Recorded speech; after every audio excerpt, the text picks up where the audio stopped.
এবছর কলকাতা লিগে ৬ জন বাঙালি ফুটবলারের কথা বলা হয়েছে, আর সেই কারণে ডেভেলপমেন্ট লিগ থেকে বিভিন্ন ফুটবলারদের কিন্তু তুলে নিয়ে এসছে ডায়মন্ড হারবার এফসি।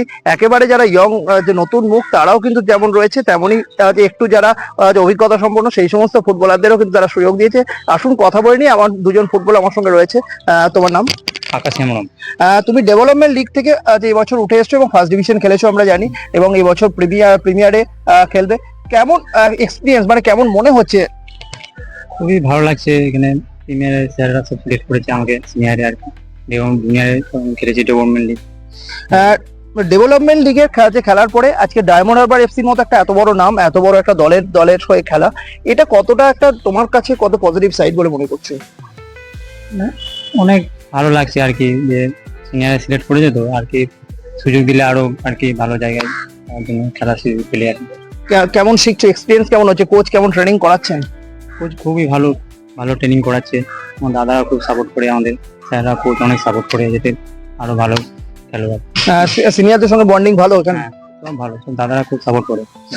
তো নিজের পারফরমেন্সের ব্যাপারে কতটা আশাবাদী? কারণ এবারে কারণ ফার্স্ট ডিভিশন খেলে এসছো, সেখানে ডেভেলপমেন্ট লিগ খেলেছো, কিন্তু এবছর 100% একেবারে বলতে গেলে যে উজাড় করে দিতে হবে, তার কারণ যে প্রিমিয়ারে নিজের জায়গা কিন্তু প্রতিষ্ঠিত করতে গেলে কতটা প্রিমিয়ারে যেটুকু সুযোগ দেবে, আমার কনফিডেন্স আমি নিজের 100% আর কি 100% দেবো আর কি, স্যার যেটুকু সুযোগ দেবে আর কি কোচ আর কি, নিজে 100%।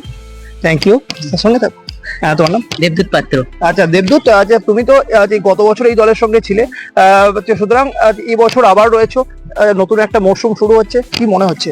নতুন নতুন শুরু হচ্ছে, তার সাথে টিমটা অনেক এবারে আগেবারে যেরকম ছিল এবারেও সেরকমই বন্ডিং আছে, সব দাদারাও আছে অনেক, আমরাও আছি, এরা জুনিয়র প্লেয়ার অনেক জয়েন্ট হয়েছে, এরা অনেক ভালো কোয়ালিটি, এবং স্যারও আমাদের নতুন কোচ এসছেন, উনি আরো ভালো করে যে বুঝিয়ে বোঝাচ্ছেন, টিভি স্যারের মতোই বোঝাচ্ছেন একদম, বিআইন কিরকম করতে হয় যাতে আমরা সাফল্য পাই, এবং এবছরও আমরা সুপার 6 ফাইট করবো। আচ্ছা তোমার বাড়ি কোথায়? আমার বাড়ি হাওড়া। আচ্ছা তুমি তোমার তো ফুটবলের কিভাবে খেলা শুরু হয়েছিল তোমার? খেলা শুরু হয়েছে বলতে ছোটবেলায় পাড়ার মাঠে খেলতাম, পাড়ার মাঠ খেলার পর থেকে বাবা একটা জায়গায় কাজ করে, সেখান থেকে আমাকে বলে যে তুই তোকে একটা জায়গায় এরকম প্র্যাকটিস করাতে নিয়ে যায়, একা একাই যেতাম, একা একাই আসতাম, তুই জাস্ট বাবা ভর্তি করেছে। তারপরে মাঝখানে আমার ফার্স্ট ডিভিশন খেলার সময় আমার মায়ের এমনই অসুখ হয়, মা একদম হাঁটতে পারে না, কোমর থেকে আচ্ছা অবশ্যই এরকম, এখনো ট্রিটমেন্ট চলছে, এখনো ভালো করে হাঁটতে পারেন না, এমনি পিজিতে চলছে ট্রিটমেন্ট। তো ডাক্তাররা বলছেন যে এখনো টাইম লাগবে, এখানে প্র্যাকটিসের পর সুযোগ পেলে একটুখানি হসপিটালে গিয়ে ওষুধপত্র কিনে দেওয়া থেকে শুরু করে সবকিছুই আমি করি। বাড়িতে মা বাবা আমি 3 জনে থাকি, তো এখানে যা পয়সাটুকু দেয় সেটা আমি মায়ের ওষুধ থেকে শুরু করে সব ওইটা করেই আমি এবছর আরো ভালো করে খেলে নিজেকে প্রতিষ্ঠিত করে তুলে ধরতে চাই সবার সামনে। ফ্যামিলির লোকেরা খুশি যে এত বড় একটা ক্লাবের হয়ে খেলছো? ফ্যামিলির লোক তো খুবই খুশি, ওরা আরো চাইছে যে দেশের জার্সি গায়ে চাপা দিয়ে খেলতে হবে, তোমায় আরো ভালো করে প্র্যাকটিস করে, এটা কিছুই না এখনো পর্যন্ত, আরো উপরে উঠতে হবে। তুমি কোন পজিশনে খেলো? Left back. তো আচ্ছা তোমার ভবিষ্যৎকালের স্বপ্ন কি? ভবিষ্যৎকালের স্বপ্ন হচ্ছে একটা প্রফেশনাল ফুটবলার হয়ে দেশের জার্সি গায়ে দিয়ে খেলা, এটাই। আচ্ছা তোমার ফুটবল জার্নি কিভাবে শুরু হয়েছে, তোমার কথাটাই শুনি।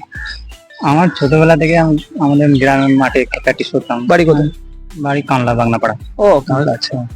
ওখানে প্র্যাকটিস করতাম, ওখান থেকে আমাদের গ্রামের মাঠে আর কি, আচ্ছা মানে কোচ ছিল প্র্যাকটিস করতো ওখান থেকে, তারপর আস্তে আস্তে পান্ডুয়া ফুটবল একাডেমিতে, ওখান থেকে একাডেমির পর তারপর আবার তখন মাঝখানে বন্ধ হয়ে গেছিলাম, ঐদবাটি কৃষ্টি চক্র বুবাই স্যার, ওখানে আর কি প্র্যাকটিসে জয়েন করলাম, ওখান থেকে এখানে ডায়মন্ড হারবারে ট্রায়ালে পাঠালাম স্যার, নিয়ে এসে এখানে সিলেক্ট করে এদিকে সিনিয়রে এখন সুযোগ পেয়েছি। ভবিষ্যতের স্বপ্ন কি?